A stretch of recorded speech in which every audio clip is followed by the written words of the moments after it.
Hello, English learners, and welcome back to Podcast English Learning for a very special episode. This is our 40th lesson. We are so proud to have reached this incredible milestone with all of you. I'm Alex. And I'm Aurora. We are so grateful for your continued support and enthusiasm. For today's masterclass, we recommend using headphones to help you focus on the specific language we use to describe the world as it changes around us. Today, we are exploring a skill that is crucial for engaging in thoughtful conversations: how to talk about trends and changes. The world is constantly evolving, and being able to describe these shifts is key to understanding and discussing business, technology, society, and even our own personal lives. That's so true. It's about more than just saying, things are different now. It's about using a rich vocabulary of verbs, adjectives, and adverbs to describe the scale, speed, and direction of change. In this very detailed masterclass, we will give you a complete guide to this language. We're going to have a conversation about how a neighborhood in our city has transformed over the years, which will showcase this vocabulary in a natural context. After our conversation, we will have an extensive language takeaway section to build your vocabulary of change. In our strategy corner, we'll do a deep dive into the essential grammar structure used to. And of course, we'll feature one of our amazing listeners in our comment spotlight. This is your complete guide to describing our evolving world in English. Let's get started. Hey, Aurora, I was walking through the old market district this weekend, and I was just blown away. I can't believe how much that neighborhood has changed in the last few years. Oh, I know exactly what you mean. It's completely transformed, hasn't it? I remember it used to be full of old, dusty bookshops and traditional hardware stores. Exactly. It used to be so quiet and a bit run down, but now it's one of the trendiest parts of the city. There's been a gradual shift towards more independent cafes, boutique shops, and art galleries. It's true. The whole vibe of the area has evolved. It seems like a lot of young artists and professionals have moved in. I read an article that said the population in that area has grown by 20% in just 5 years. I believe it. You can see the effect everywhere. On the one hand, it's great. The area is much more lively, and there are so many cool places to hang out. But on the other hand, the cost of living there has skyrocketed. Tell me about it. The rent prices have soared, and many of the old family-run businesses have been forced to close down. It's a classic case of gentrification. The number of those traditional shops has definitely declined. That's the downside. But I think this trend is here to stay. The city is developing rapidly, and this kind of urban transformation seems to be happening everywhere. I agree. It's a sign of the times. It's interesting to see how a place can undergo such a dramatic change in such a short period. It makes you wonder what it will look like in another 10 years. It really does. It will probably continue to evolve in ways we can't even predict right now. And we're back. That conversation is a perfect example of how we use the language of change to analyze the world around us.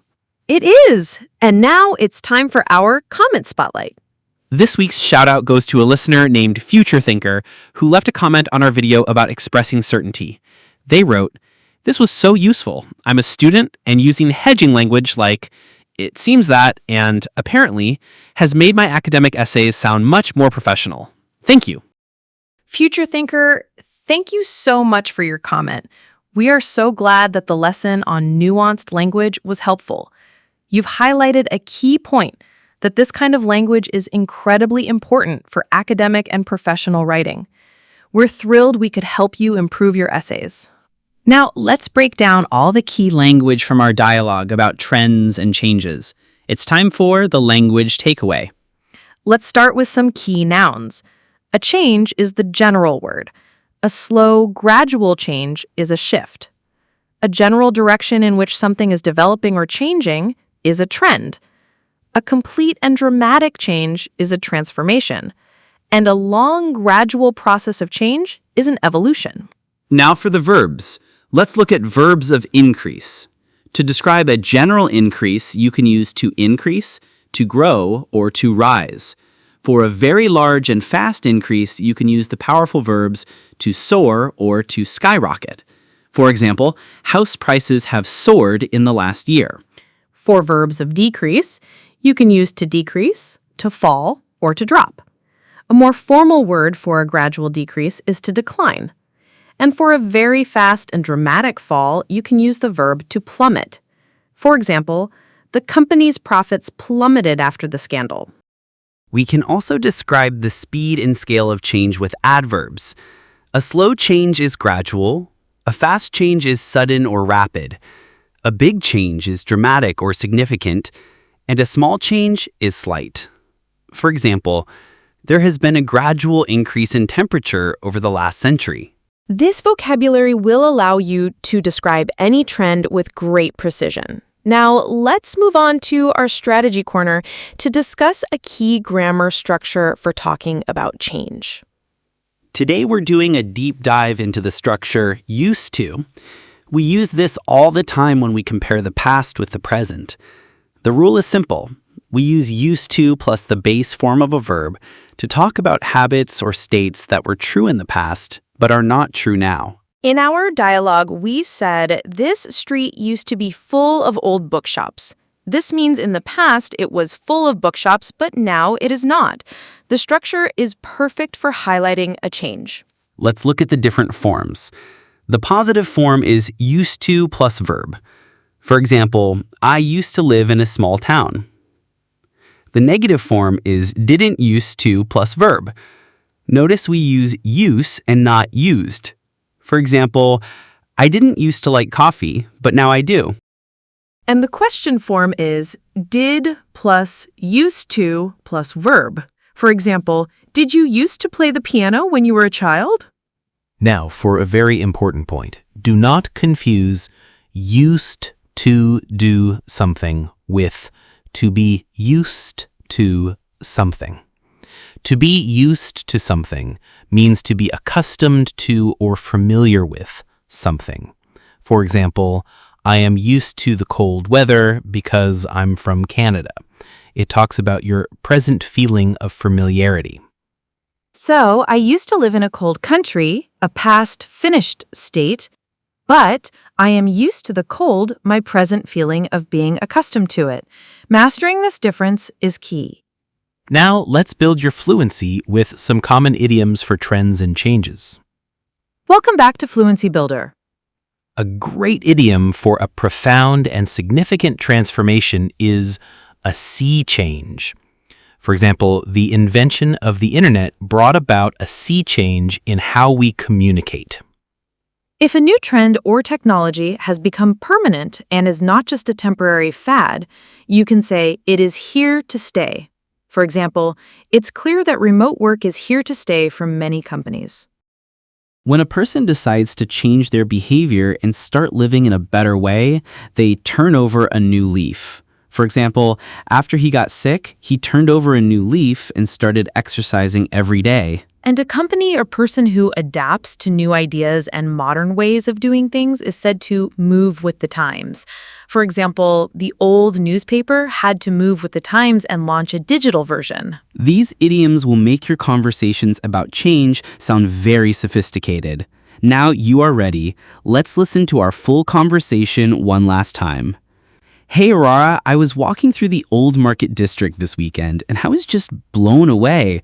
I can't believe how much that neighborhood has changed in the last few years. Oh, I know exactly what you mean. It's completely transformed, hasn't it? I remember it used to be full of old, dusty bookshops and traditional hardware stores. Exactly. It used to be so quiet and a bit run down, but now it's one of the trendiest parts of the city. There's been a gradual shift towards more independent cafes, boutique shops, and art galleries. It's true. The whole vibe of the area has evolved. It seems like a lot of young artists and professionals have moved in. I read an article that said the population in that area has grown by 20% in just 5 years. I believe it. You can see the effect everywhere. On the one hand, it's great. The area is much more lively and there are so many cool places to hang out. But on the other hand, the cost of living there has skyrocketed. Tell me about it. The rent prices have soared, and many of the old family-run businesses have been forced to close down.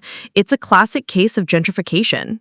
The number of those traditional shops has definitely declined. That's the downside, but I think this trend is here to stay. The city is developing rapidly, and this kind of urban transformation seems to be happening everywhere. I agree. It's a sign of the times. It's interesting to see how a place can undergo such a dramatic change in such a short period. It makes you wonder what it will look like in another 10 years. It really does.